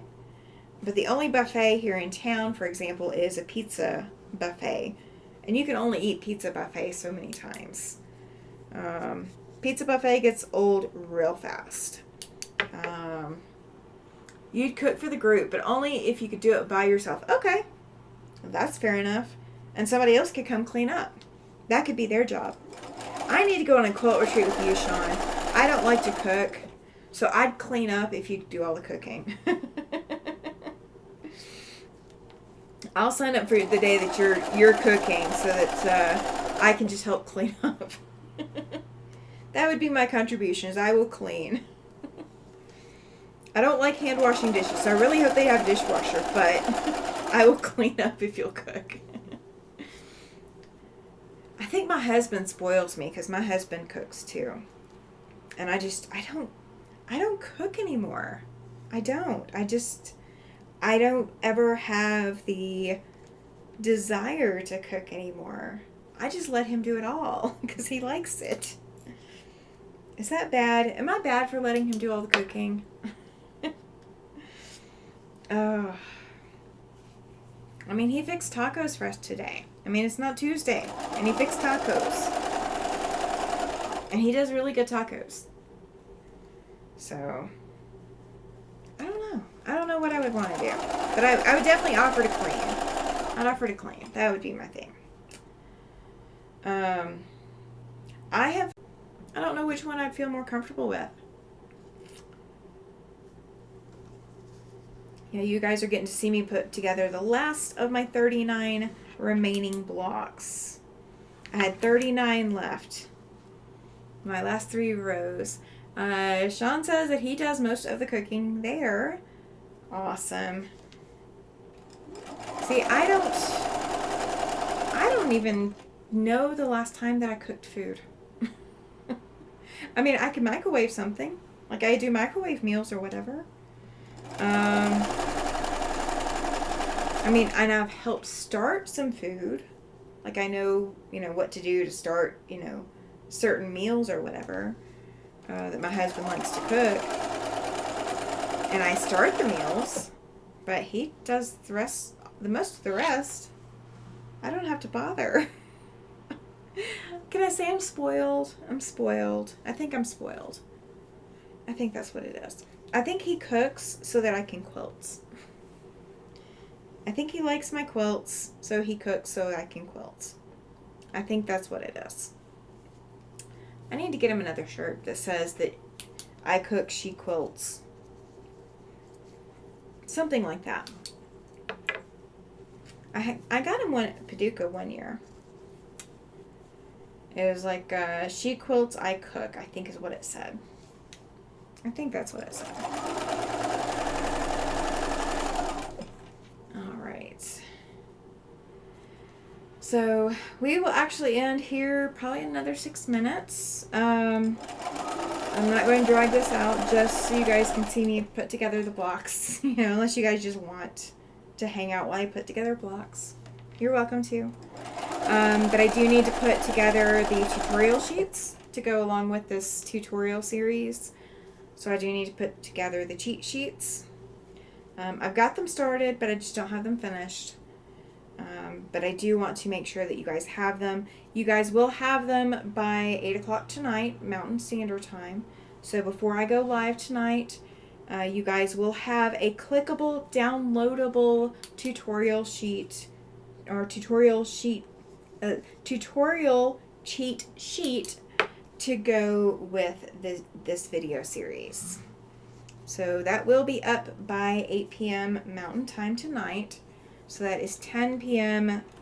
Eastern Time. Oh gosh, that's late for you guys. I didn't think about how late that is. Oh, today is a quiet Sunday. I don't think one of my subscribers is in the area, and she had hail earlier. And I did not get any hail, I don't think. I think we just got rain. We got thunder and rain. I didn't even see any lightning. And then Florida's getting bombarded. Hot and humid.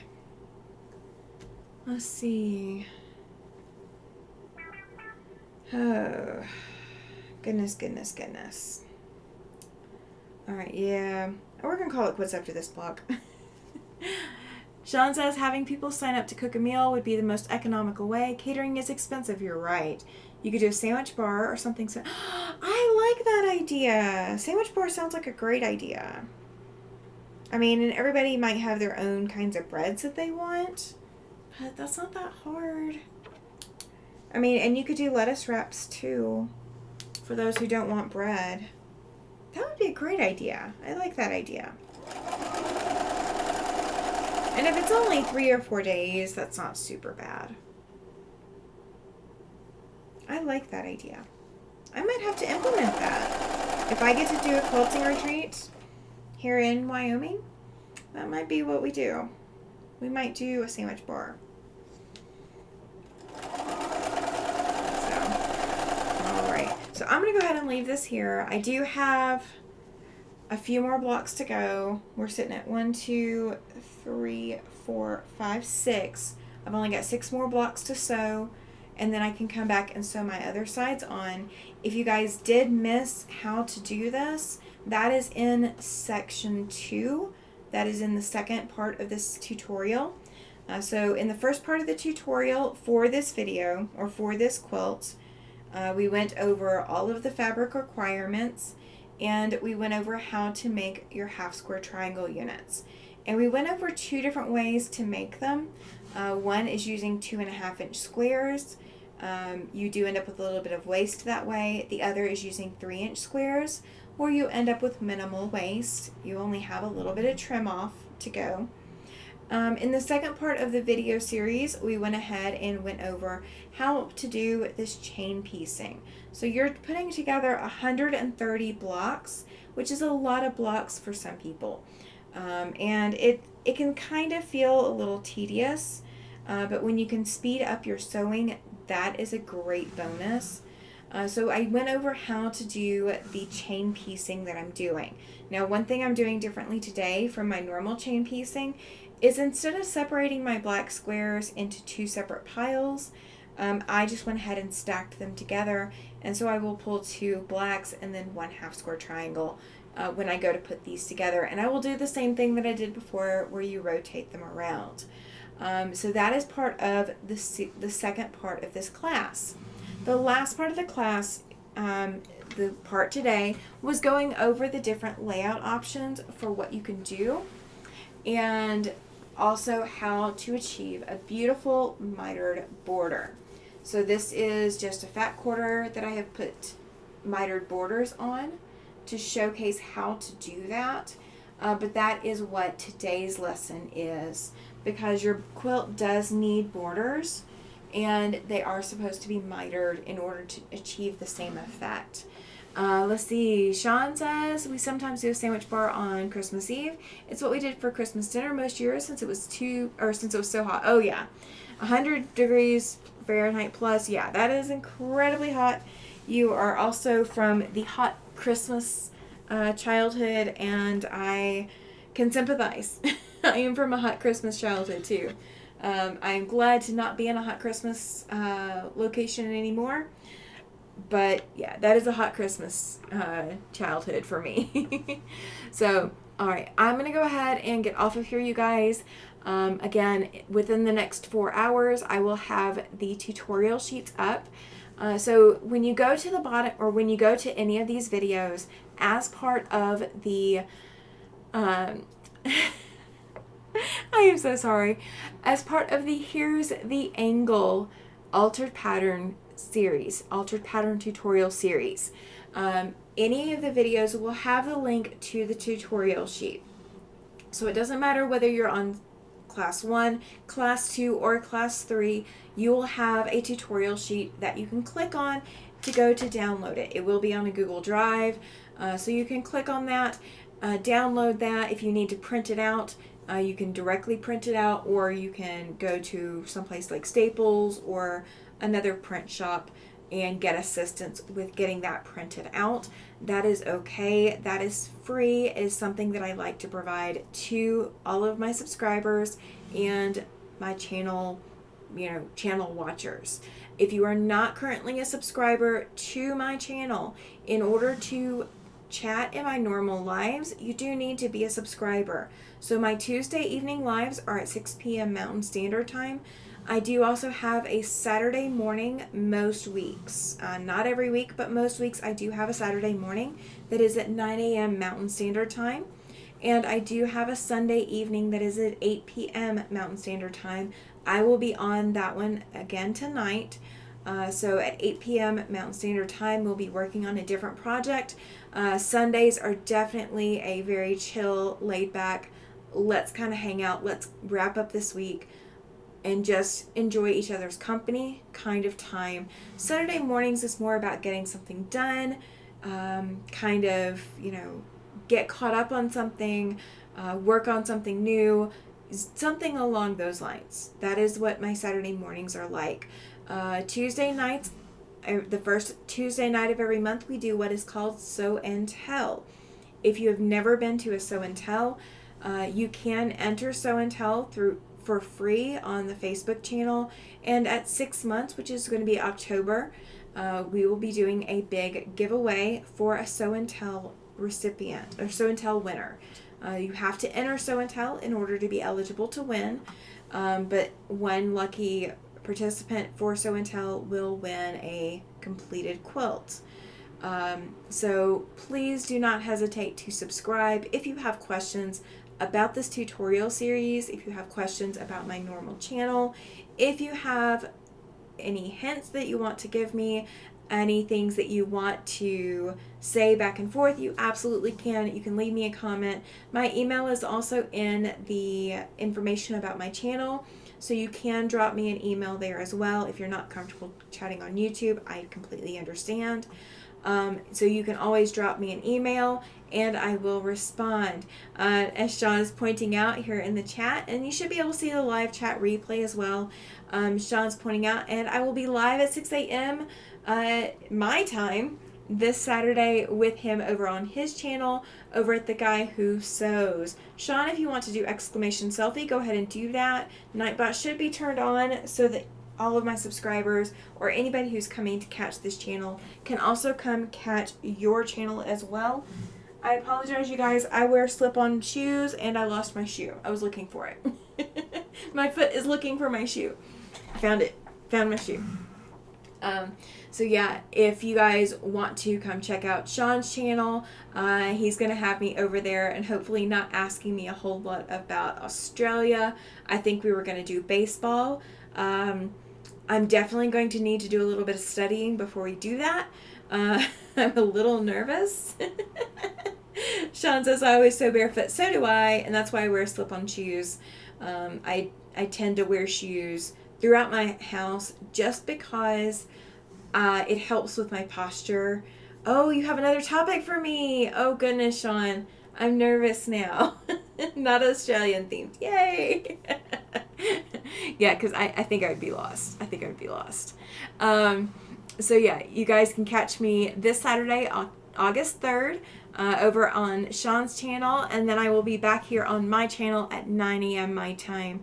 So 3 hours after the... He says, don't be nervous. It'll be fun. Okay. I believe you. So I will be over on his channel and then be back over here on mine. So I will have more information about my schedule coming up this Tuesday on our Tuesday night chat. So please tune in to Tuesday night. We are going to be doing Sew and Tell. If you haven't submitted your no wait, this is not Sew and Tell Tuesday. This is the last Tuesday of July. But I should still have my schedule information ready for you guys, and it'll kind of be like an announcements kind of deal. So we'll be going over the schedule for the rest of 2024. Can you believe we are in the second half of 2024 and we are looking at the schedule through the end of the year? I'm not sure I'm not sure I'm ready for that, but we're going to be there. We're there whether we want to be there or not. So we're going to make it through. So I will see you guys tonight at 8 p.m. Mountain Standard Time, or I will see you guys Tuesday night, and I look forward to every minute of it. You guys have a great Sunday.